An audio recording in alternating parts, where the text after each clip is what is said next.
Assalamualaikum warahmatullahi wabarakatuh. Nama saya Rizky Fitri Ramadhani, NIM 1814201113 dari Perbankan Syariah C semester 4. Di sini saya akan menjawab pertanyaan yang pertama, yaitu mengenai tujuan The Basel Committee. The Basel Committee ini didirikan pada tahun 1974 oleh para pendiri bank sentral yang ada di berbagai negara maju yang tergabung dalam grup Octen. Adapun tujuan dari The Basel Committee ini adalah untuk melakukan kerjasama dan harmonisasi terhadap pengawasan perbankan internasional. Dengan adanya harmonisasi standar internasional dalam pengawasan dan perbankan, ini diharapkan dapat memperbaiki iklim lingkungan operasi bagi bank-bank yang melakukan transaksi internasional. Kemudian pertanyaan yang kedua yaitu mengenai permasalahan perbankan yang terjadi di Indonesia. Pada tahun 1992 dikeluarkan Undang-Undang Perbankan pengganti Undang-Undang Nomor 14 Tahun 1967 yang berisikan tentang ketentuan kehati-hatian dalam mengelola bank dan juga penerapan sanksi bagi pengurus bank yang dengan sengaja melakukan tindakan yang dapat menimbulkan kerugian terhadap bank, seperti tidak melakukan pencatatan dan pelaporan dengan benar dan pemberian kredit fiktif dengan ancaman tindakan hukum pidana. Pada periode 1992 sampai 1993 itu terjadi permasalahan terhadap perbankan di Indonesia, yaitu meningkatnya kredit macet yang disebabkan oleh paket Februari 1991. Kredit macet ini menimbulkan kerugian yang besar terhadap bank sehingga bank tidak lagi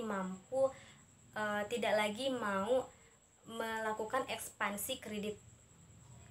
Kemudian pada tahun 1993 untuk mengatasi permasalahan tersebut maka dibuatlah paket Mei 1993 yang melonggarkan ketentuan kehati-hatian yang sebelumnya telah ditetapkan pada paket Februari 1991. Kemudian pada tahun 1994 itu terjadi booming ekonomi di Indonesia yang bersektor pada properti sebagai pilihan utama sehingga banyak para investor asing yang tertarik untuk berinvestasi. Pada tahun 1995 Bank Indonesia memberikan kebijakan baru yaitu dengan memberatkan persyaratan untuk mendirikan bank baru khususnya bank devisa. Namun kebijakan tersebut itu tidak bisa menahan laju pertumbuhan perbankan yang ada di Indonesia. Pada tahun 1997 sampai 1998 itu terjadi krisis moneter yang ditandai dengan merosotnya nilai tukar dan melemahnya nilai rupiah yang tembus pada angka 4.650 rupiah per dolar Amerika Serikat. Kemudian pada tahun 1997 sampai 1998 juga terjadi peningkatan valuta asing. Dari berbagai permasalahan yang terjadi pada perbankan terdapat 3 faktor kenapa hal tersebut terus terjadi. Jadi yang pertama adalah sistem manajerial yang tidak tepat. Jadi boomingnya perbankan di Indonesia yang tidak diiringi dengan manajerial yang tepat serta lemahnya otoritas pengawasan itu menyebabkan bank lebih memilih melakukan pinjaman luar negeri atau valuta asing. Kemudian persaingan yang sengit juga memicu bank menyalurkan pinjaman terhadap bisnis yang beresiko tinggi seperti properti. Yang kedua yaitu pengawasan yang lemah. Pengawasan yang lemah menyebabkan bank melakukan penyaluran kredit terhadap satu debitur yang menyebabkan tingginya risiko kredit macet. Dan yang ketiga yaitu lemahnya sistem manajemen bank. Nah, lemahnya sistem manajemen bank itu membuat permasalahan atau hutang bank eksternal atau bank swasta itu menjadi hutang bank dalam negeri.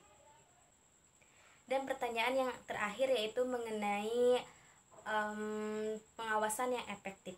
Menurut saya pengawasan yang efektif yaitu pertama, pengawasnya harus independen, artinya pengawas tidak boleh bergantung kepada siapa yang dia awasi dan pekerjaan apa yang dia awasi.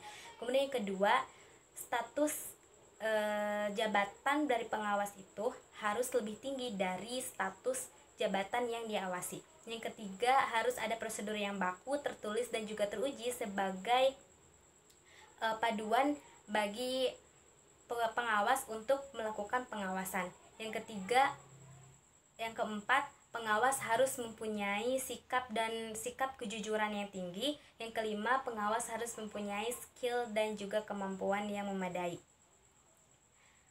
Untuk pengawasan perbankan sendiri itu, pertama, pengawasan itu harus bersifat objektif. Maksudnya pengawasan terhadap bank syariah dan lembaga keuangan bank lainnya itu harus berdasarkan pada fakta-fakta yang rasional.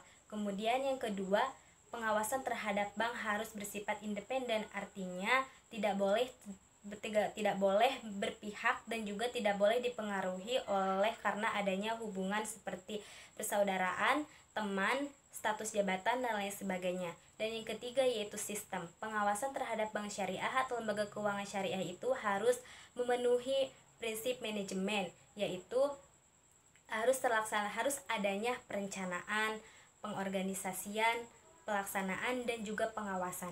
Dan yang terakhir yaitu korektif. Jadi bank itu harus menjamin adanya tindakan korektif yang dilakukan oleh bank apakah bank tersebut telah melakukan tugas dan fungsi manajemennya dengan baik atau tidak. Terima kasih. Wassalamualaikum warahmatullahi wabarakatuh.